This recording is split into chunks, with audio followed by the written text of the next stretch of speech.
You are listening to the Exceptional Conservative Network. For more information, go to www.theexceptionalconservativeshow.com.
That'll be script reads me.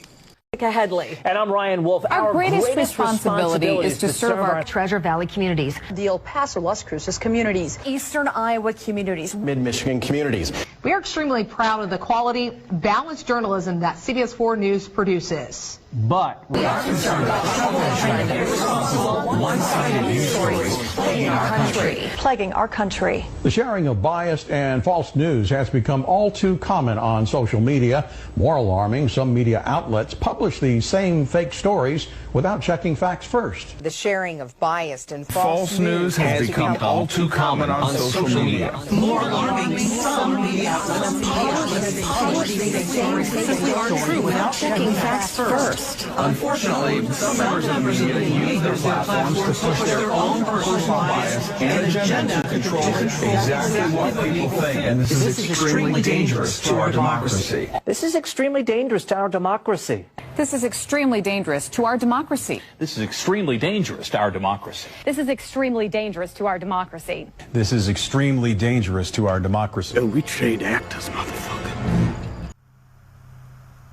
Hey, good day to you all. Welcome to the new. I'm your host, Randy&April. And I will say, finally, I got it right. And what I mean by that is, I revamped my setup to where I can be able to multi-stream without interruption. So far, so good. 3 minutes into this. And so I'm able to stream live through our network, TECN and through Facebook, through our fan page. And I'm also streaming live through YouTube on our channel. And I'm recording all at the same time. So it's amazing. I'm ecstatic, excited. It's only been, I think, what, three years that I've been having issues doing this. So finally got it down. It just took a little diligence and some time to figure it out and work with it. But yeah, so I hope everyone's doing well. I hope everyone had a great weekend. Lots going on right now. This weekend was quite busy for myself, actually. My daughter, she had her boyfriend came up and visited us from Houston yesterday, so we got a chance to spend a little time interacting and getting to know him a little better. And then on Saturday, some friends of ours from Houston also was in the area and stopped by, and we had breakfast together and had a good time catching up and everything. Same ones that hosted me, or April and I, at their house for my birthday weekend when I was down in Houston back in February. But outside of that, it was pretty good. It was an excellent visit, and I appreciate everyone stopping by and saying hello while they're in this neck of the woods here. But outside of that, I also want to say, extend a thank you to all my donors so far to my campaign. I truly appreciate that, and looking forward to more people donating to my campaign. And if you are interested in doing so, you can do so through Cashapp at capital R, PURHAM, 4, number 4, US. And same thing with PayPal, rperm for US, and through Zelle with rperm for Congress at gmail.com. So anyways, that's what's going on right now. And I'm going to jump to a quick commercial break real quick. And when we come back, we're going to get into some stuff. A lot of stuff. So keep it locked right here. Thank you for tuning in. Stay tuned. We'll be right back.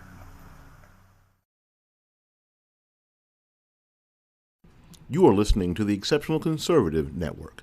For more information, go to www.theexceptionalconservativeshow.com.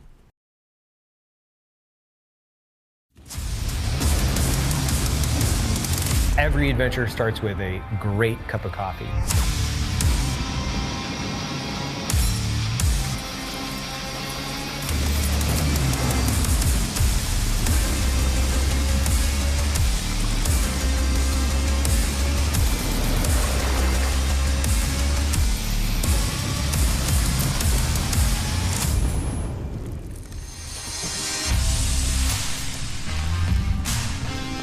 That's what we're trying to do. We're fueling people to go do epic shit in life.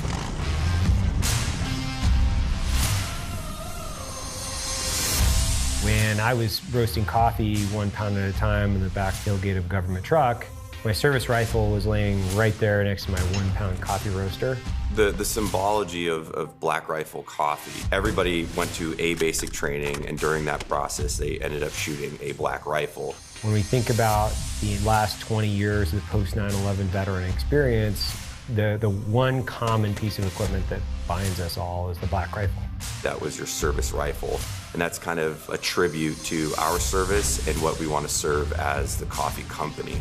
It goes all the way back from the genesis of the country in 1773. It was the Boston Tea Party. From that point forward, America made coffee a hot drink of choice.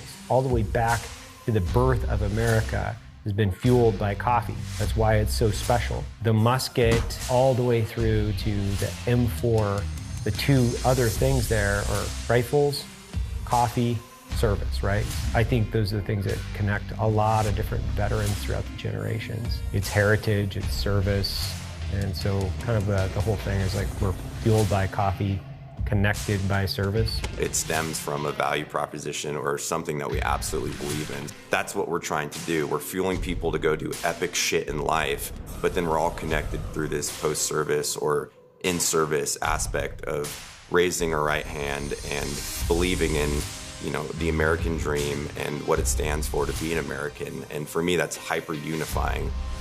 There's people who are constantly in harm's way serving our country, and we need to facilitate them getting coffee as a priority for what we're trying to do as a company.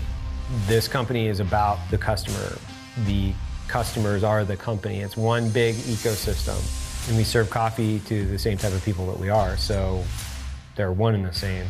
It's this constant drive to constantly be evolving what we're doing to give our customers a better coffee experience. Whether that's a new steep bag, instant coffee, or exclusive coffee that's from a different type of origin country.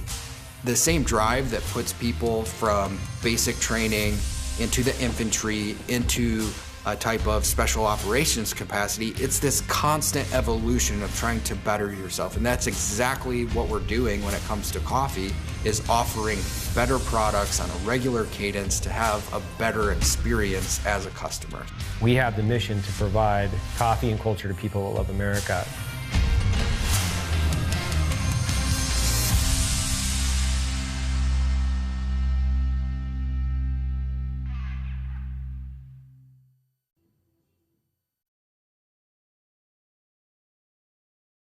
You are listening to the Exceptional Conservative Network. For more information, go to www.theexceptionalconservativeshow.com. Hey, welcome back. So, the Biden administration is still enduring hell at the border. and I say that because they are now the Office of OPM, Office of Personnel Management. They issued out a memo through all the department heads to solicit for volunteers to help with processing children down at the border. Now, I don't know, maybe it's just me, but had Trump's policies remained in place, you wouldn't be soliciting and recruiting volunteers to help deal with a crisis that you brought onto yourself. Not to mention that the Vice President, Kamala Harris, is now in charge of dealing with the crisis at the border, and they still to no avail got anything done. Now, there's also this speculation in the media that they're being blocked, which I do believe, that they are being blocked from reporting on what's going on down at the border. But we have the Senate Republicans that are taking trips down to the border. Just on Saturday, Senator Ted Cruz was trying to record what was going on and share it, and he was blocked by Biden officials from being able to record and everything else. But there was one senator who was able to get that information and share it. And ladies and gentlemen, I will tell you, what I'm about to show you, if it doesn't piss you off, I don't know what will. That's the only way I can put it. So here we are, right here. Check it out. In Texas, literally right at the Texas-Mexico border. This is one of the underground processing areas that has been set up literally under a bridge. This is a bridge that moves from Mexico into the United States. This is where families are actually coming, and unaccompanied minors will just show up here during the night. And like I said, it's about 11:14 at night right now. They'll show up. I'll kind of turn around here so you can see it. That far end down there, the bright spot, that's Mexico right down there. They'll show up down in that spot. They'll be able to walk through. They're picked up by Border Patrol here. They're organized. They get their name, their information. They'll go through a very basic screening where basically they're asked, do you feel well, kind of thing, with a basic screening. They'll get their name and information. If they have a child that's 6 years old or younger, or they're unaccompanied minor, but they can have like 10 people together that all say they're family, and if they have one child that's 5 or 6 years old, then all these folks will be released tonight into McAllen, Texas. Literally within a couple of hours from when they walk up from Mexico, they'll go through the basic processing here, and all these folks will be released into the United States tonight with what's called a notice to appear. It's a piece of paperwork saying you've got to show up at a court hearing. Some of those court hearings are 3 years later. So literally they're into the country for the next 3 years. So they'll walk up way down there. They'll come through some basic processing here, and you can see, I don't know how many are here right now. And then there's buses here at the end, and those buses will take them into the central part of McAllen, Texas, and they'll just be released at a bus station from there, and they can go anywhere in the country that they want to be able to go with that update. This is the problem. This is one of the areas that the media is not allowed to be able to come into. That's why I wanted to be able to be here, to be able to see it and say, this is the thing that Biden does not want you to see, is that literally people walk across the border, they check in here, and they are all released. 100% of the people that are here tonight will be released. So this is absolutely an open border situation. Anyone who wants to come in from any country in the world, if you walk onto this bridge here in McAllen, Texas, on the Mexico side of it, and get here, and you pay the cartels to actually come up to this area. So the cartels make you pay a fee to be able to come here on the Mexico side. Then they come in here and they're all released. So no matter what your background is, no matter who you are, if you come through this spot right here, you're going to be released. This is what open borders really looks like, and this is why this is a problem, and it's why I wanted to be able to be here tonight. We're going to spend the rest of the evening trying to be able to track what's happening in this area, and so people can get a chance to be able to see actually what's happening in this area, what the Biden team will not allow people to be able to see. Ladies and gentlemen, I can't make this stuff up.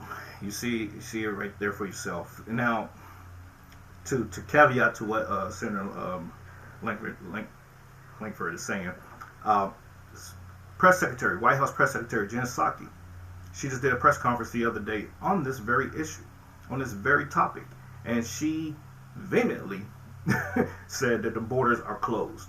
If the borders are closed, how is it that you are busing kids and their parents up to not only San Diego, Dallas, San Antonio, and Fort Bliss to be processed, to be put into hotels and everything else, to get them squared away and get them coached up.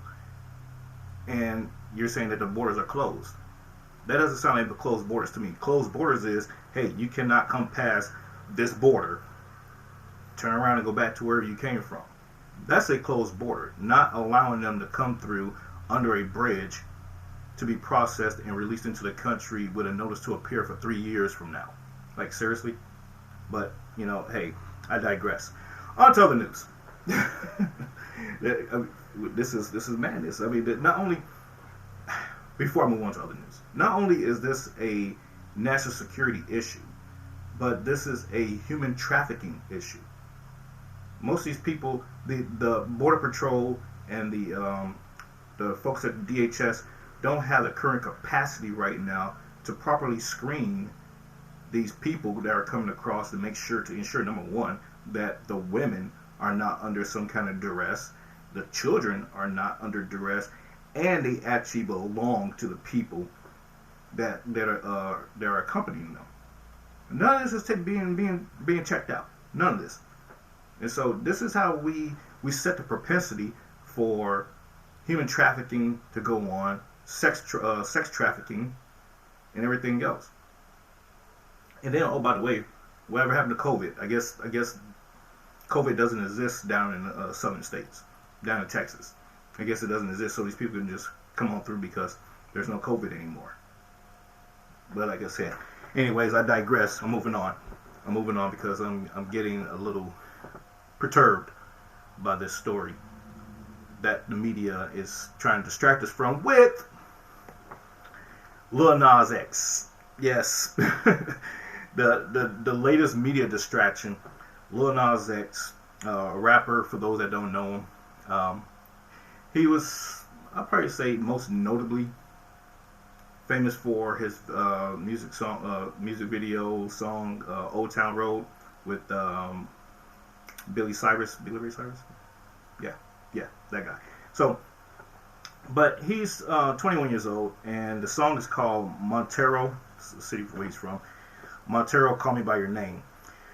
Now, what people are upset about is because his video is based around him being in the Garden of Eden, being seduced by the snake, and he dies, goes to heaven, and heaven rejects him, and he gets on this stripper pole, and he rides down to hell and starts giving the devil a lap dance. And so people are kind of outraged by this, saying, you know, this is inappropriate content for young viewers to be seen, which I agree. But at the same token, here's what he says. This is his quote. I'm an adult. I am not going to spend my entire career trying to cater to your children. That is your job. Now, folks, he's absolutely right. He is 100% right. It is not his job to cater to your children or to ensure that content that he creates is child appropriate. That is your job.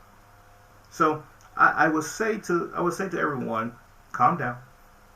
Let it go. You don't have to support. You don't have to entertain this foolishness. But I will also caveat with this. People will tell you who they are if you take the time to listen.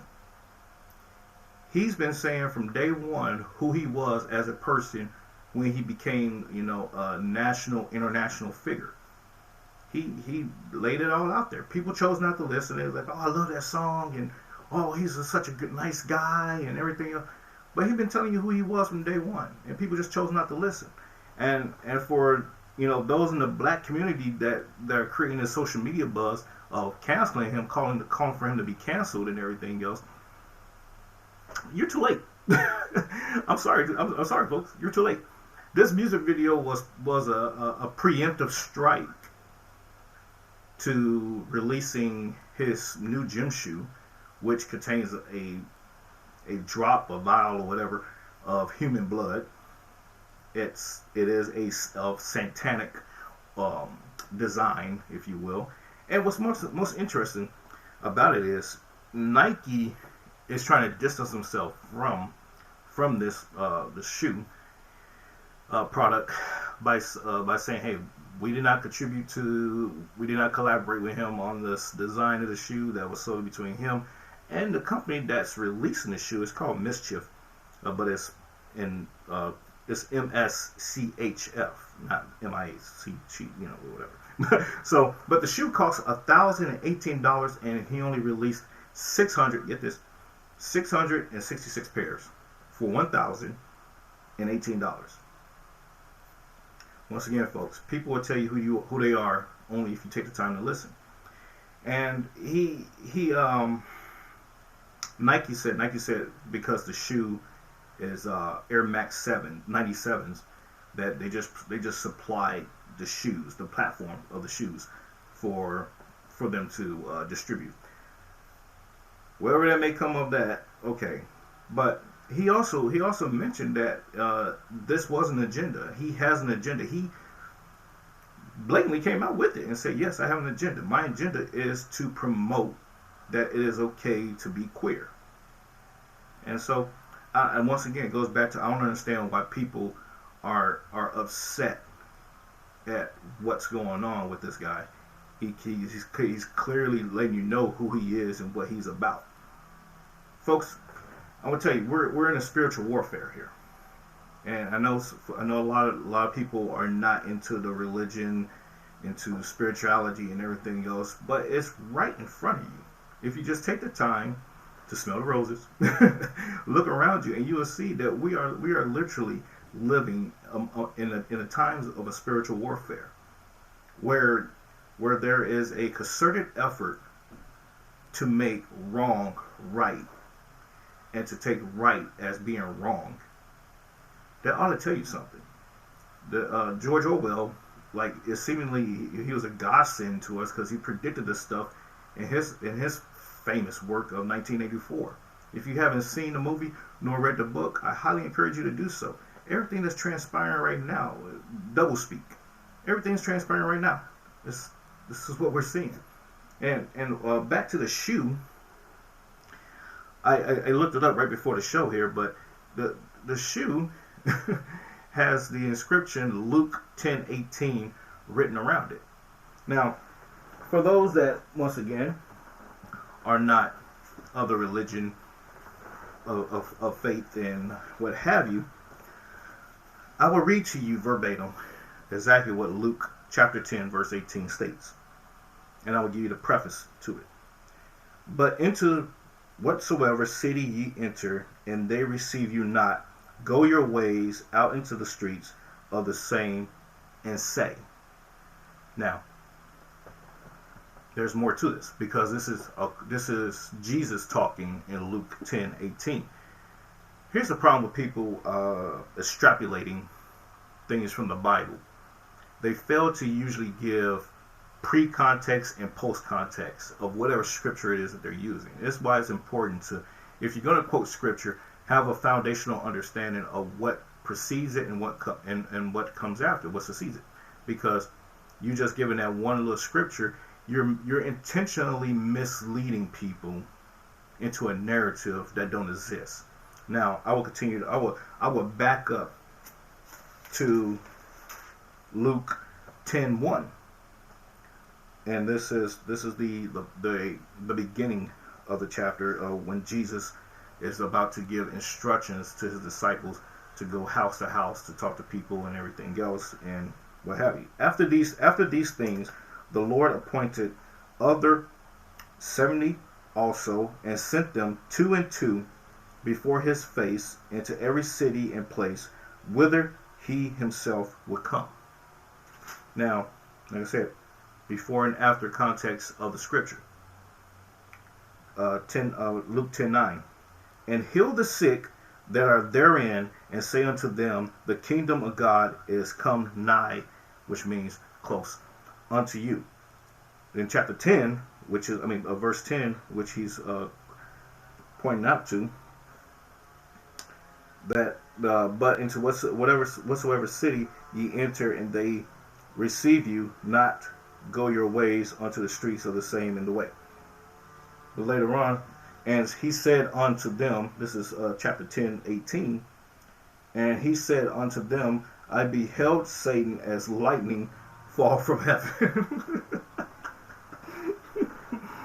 Folks, I am just saying, people will tell you who they are if you just listen. That's all I'm going to say about that. So anyways, hey, we would jump to commercial break. I went overtime on that one, but that's all right. We'll stay tuned, keep it locked right here. We'll be right back in a couple minutes.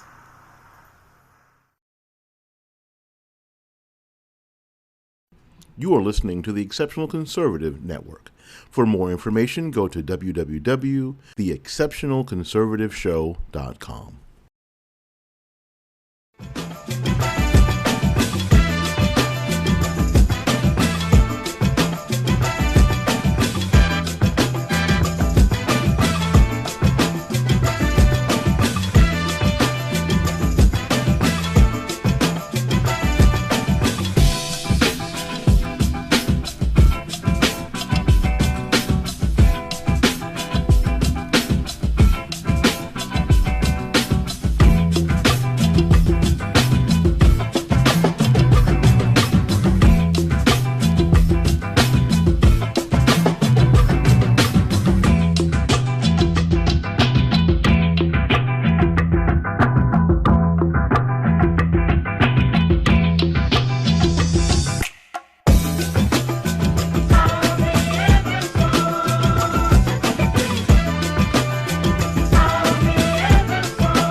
You are listening to the Exceptional Conservative Network.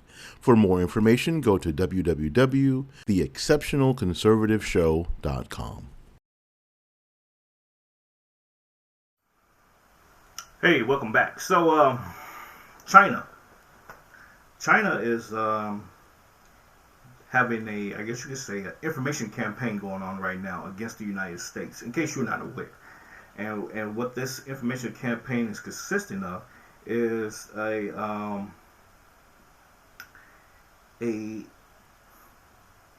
hypocrisy call out.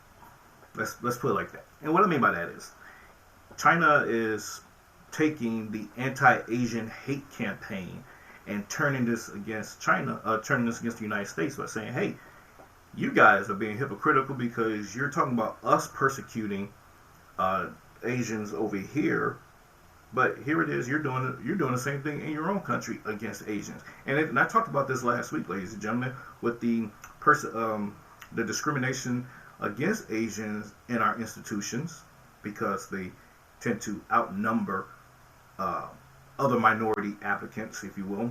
So they get screened and say, well, you make the cut, but you can't get in because you're Asian and we already got too many Asians. This is literal stuff that's going on in the United States in institutions. And then let's look at the business practices, business loans and what have you.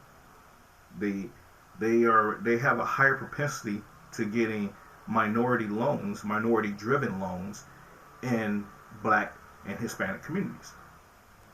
And so that creates, I guess you could say, some frustration and some angst among Blacks and Hispanics, those who are actually ones that are perpetrating the crimes against Asians. We already got the data on this. And so for China, they're taking all of this data, they're taking all this information, and they're saying, you can't tell us how to handle our affairs, our domestic affairs, when you, in turn, are doing the exact same thing. Yeah, we're not, the United States is not actually killing people, but, you know, there's still enough going on here that China isn't wrong in what they're saying. And so, I say all this to say this. How do we fix this? How do we actually be the example and be the beacon for the rest of the free world? Well, China's a communist country, but you know, you get my point.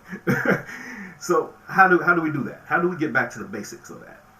It's very simple. Stop with the identity politics. Stop with the intersectionality of, you know, hey, we gotta support these people because of this, and hey, we gotta support these people because of that.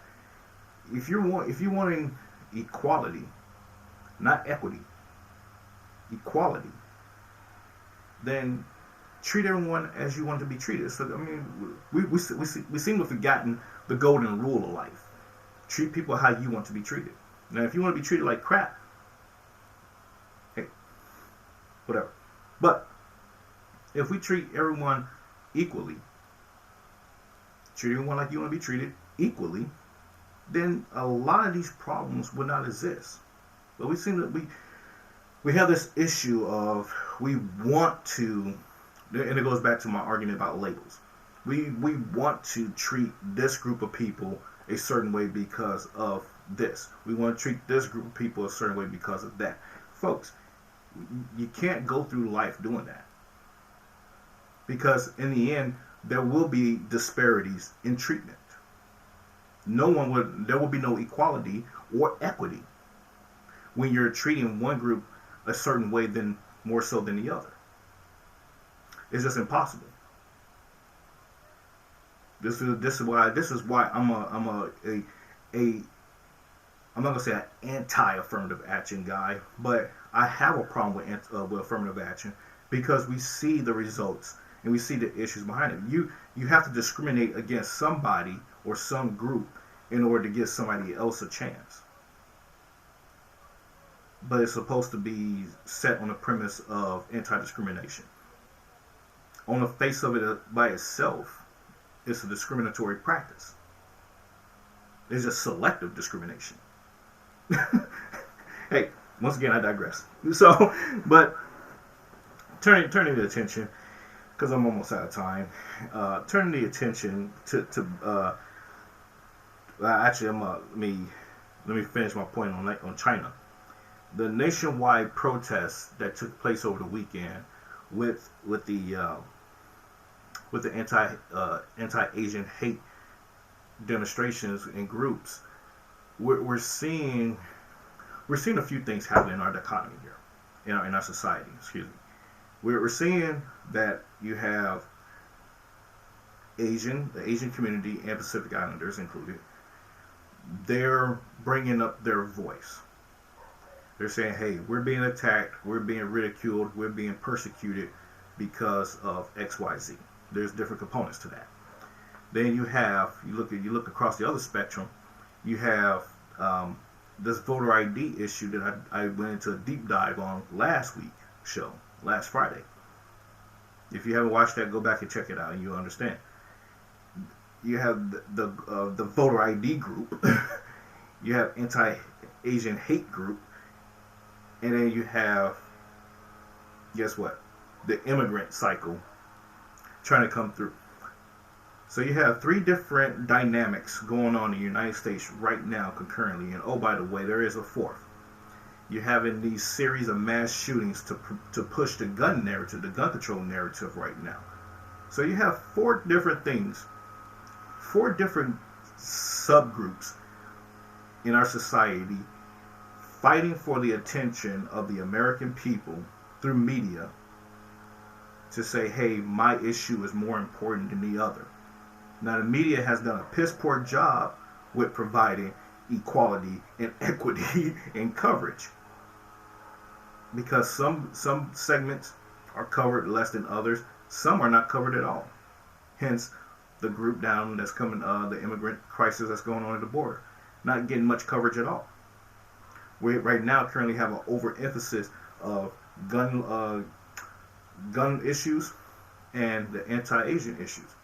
There is a little speck of coverage with the voter ID issue, but not so much, because that's built on a false narrative in itself. And I talked last night, and I got into that last week, so I'm not going to get into it again. But it's only happening in one state. So I say all that to say this, folks. You gotta dial back a little bit and think about what's going on, and look at things for what they are, and ask yourself, is this really an issue, or is somebody making it an issue, and why? We'll be right back.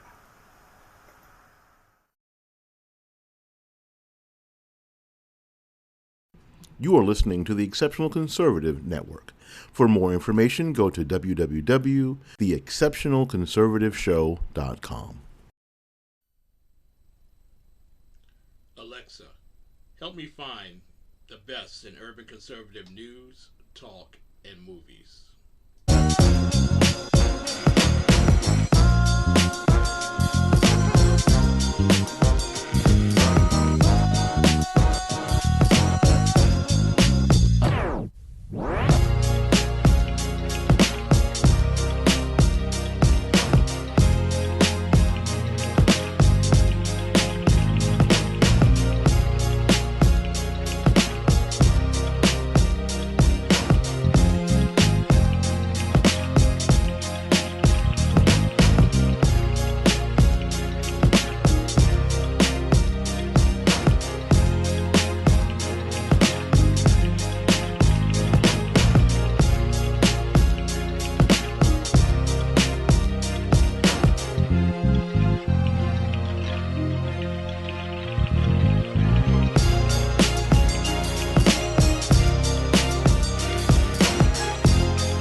You are listening to the Exceptional Conservative Network.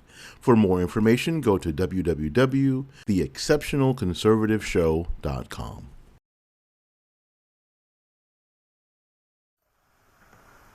Hey, welcome back. So, going into a little bit of specifics with the gun control issue, the House is working to pass H.R. 8.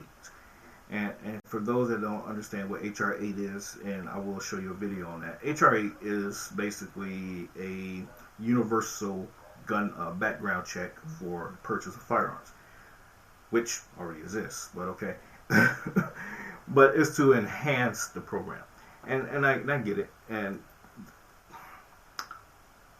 my argument, it's a pretty basic one. As simple as this. Gun violence doesn't even rank in the top 10 of deaths, the number one causes of deaths. It doesn't even rank top 10 in the United States. Okay, you have heart disease, cancer, and car accidents. Now, I would take the car accidents issue and ask this question. Why is there a lack of emphasis on car control than there is for gun control? I will tell you why. Because people don't understand the fundamental thing about the Constitution. They say, well, the Second Amendment was written so long ago and it's antiquated and it doesn't apply to people today. It doesn't apply to us today. Wrong. The Second Amendment was written for the very reasons that we have it today. Just because technology evolved with weaponry doesn't negate the fact that we still have a government that potentially currently in the works to suppress its people, and the right to keep and bear arms shall not be infringed. Now, if you understand the Constitution, you also understand that the Constitution is the supreme law of the land. So whatever other laws that are written in connection to the Constitution, technically, theoretically, if it contradicts the Constitution, it's unconstitutional. Most people anyways, already gone through this.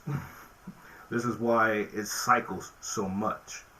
It's because we're hoping that people forgot history and they try to go in and revamp it, rewrite it, revisionize it, and everything else. But outside of that, here's Dan Crenshaw, Representative Dan Crenshaw, on his take on H.R. 8. Right now in Congress, we are debating a bill called H.R. 8, the Bipartisan Background Checks Act of 2021. It sounds reasonable enough, right? Not exactly. First, background checks already exist for most gun purchases, but this bill would implement universal background checks. What does that mean? Well, in some states, you can privately transfer your gun to someone else, a neighbor, a friend, a family member. Maybe you let someone borrow your gun to go to the range or go hunting. Gun control advocates don't like this. They claim this causes more crime. And at first, that might seem to be the case. But multiple studies have failed to find a causal relationship between universal background checks and reduced homicides. And why would they? When you really think about it, who is going to follow this law? Well, law-abiding citizens will. They will have to make a trip to the gun store just to borrow or trade a gun with a friend and pay for a background check. But ask yourself this, will criminals do it? In fact, it's already illegal to knowingly transfer a gun to someone who can't legally possess a weapon. And yet, criminals do it anyway. So, would universal background checks stop crime? Will criminals self-report their transactions like is required under universal background checks? Of course not.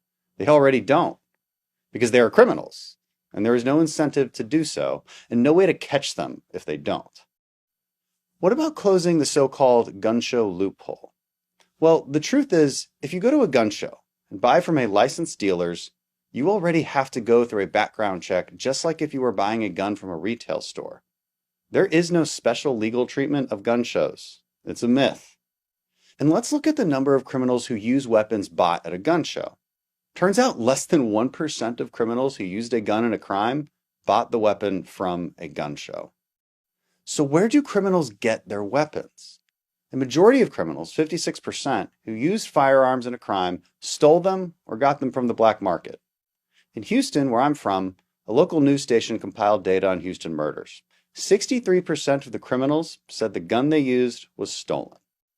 So what would stop gun violence? A number of things. Increasing the penalties on straw buyers, for one. These are the ones who buy guns for the purpose of transferring them knowingly to criminals. What about increasing the penalties for those who steal from licensed FFL dealers? And let's make sure that NICS, the National Instant Criminal Background Check System, is regularly updated with information from state, local, and federal law enforcement so we can keep guns out of the hands of known criminals. Those are all bills Republicans have offered, but we're not voting on those bills that would actually address gun violence. Why is that? Why are we not addressing these issues? Why? Because no one actually cares. And I say that with utmost sincerity. Nobody cares about gun violence. Why? Because you don't care about car violence. And car violence, I mean, everything that goes on with a gun, just about the exact same thing can happen in the acquisition of a gun. The same thing can happen with the vehicle. A person can go on Facebook, buy a car from somebody. Don't even bother to register it. Don't put no insurance on it. Nope. Just get in the car and go. Give them the money. Cash. Not even a check. Not even a debit card. Cash. $2,000 car, $1,800 car, $500 car. Drive away. And if they have the intent to do something nefarious with it, they can do so. They can just drive right into a crowd of people, leave the car, run, or die in the process. Whatever. People can utilize the vehicle to smuggle drugs back and forth. Point A to point B type of thing. Unmarked vehicle or a marked vehicle from the previous owner, so that previous owner gets caught up in everything. These are things that happen, folks.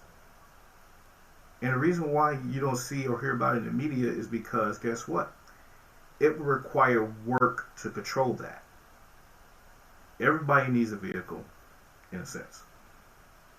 The argument would be, not everybody needs a gun. But at the end of the day, criminals are breaking laws with vehicles just as much as they're breaking laws with guns. You have law-abiding citizens that follow the rules and the laws associated with gun ownership. So why are we continuing down this path of trying to punish people for something that the majority are illegally doing? I really don't understand the logic here. And then the proponents of gun laws, gun control, a vast majority of them don't know anything about guns. They use the wrong names. They call AR-15s assault rifles when that's not the name of it. I'll let you educate yourself on that. They call parts the wrong thing. There was one congresswoman who was asked on Tucker Carlson about, hey, do you know what the barrel shroud is? She described, she thought it was the shoulder stock. Like, this is what drives society. Is we get into these social battles because of the unknown, because of what we don't know. And it becomes that treads into dangerous territory. And when you're forced into debate about these conversations, about these topics, about these issues, you're forced to get shut down in violation of the First Amendment because you're hurting their feelings. Facebook and Twitter are like #1 with that right now. You hurt their feelings, their opinions, so we're gonna ban you for 7 days. Seriously? At what point do we have this conversation like adults? Whether we agree or disagree. The founding of this nation was based upon disagreement. 56 men locked in a room, 53, whatever it was, locked in a room. Hot, sweaty, Federalists, anti-Federalists, arguing and debating and jotting down on a piece of paper how this nation should be formed.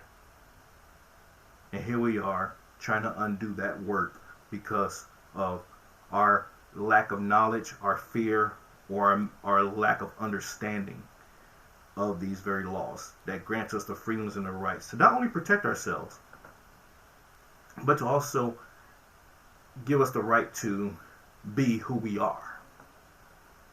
The Bill of Rights, the first 10 amendments, those are the foundational, I guess you could say, standard bearers to allow us as citizens to express and be who we are without subjugation to oppression to anyone. And we seem to forget that. We seem to take these freedoms that we have for granted. We always like to refer to other countries and how they do business with guns, with language. The founding fathers understood that as well. And they saw those examples. And they also saw how it turns into tyranny, into oppression. And they said that's not what we want for our people here. Folks, you have to dial back. I know we're in this campaign to change history because we don't like it. You can't change the past. You can learn from it. You can move on from it. And if you want to try to reshape the course of the future based on history, I guess that's fine too. But you have to be careful on not treading down the wrong side of the street.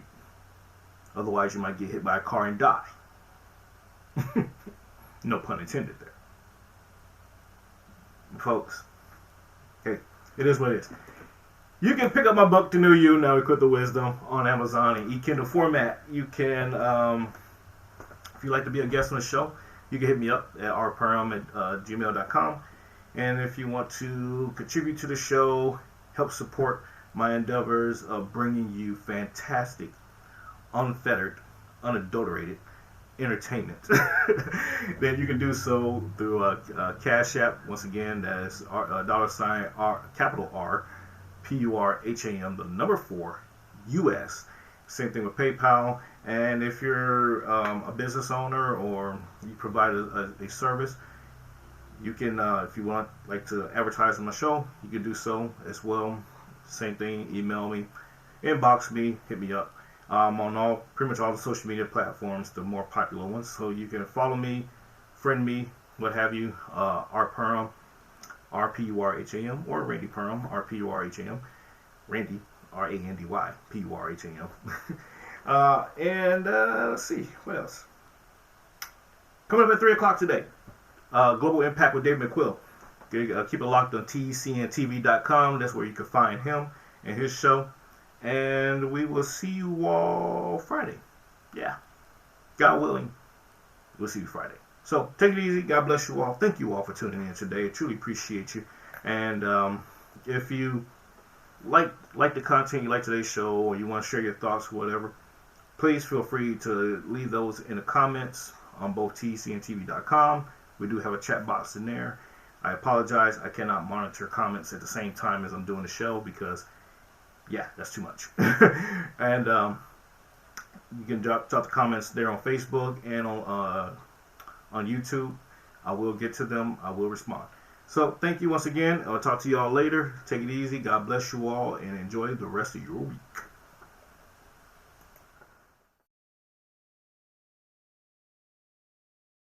You are listening to the Exceptional Conservative Network. For more information, go to www.theexceptionalconservativeshow.com.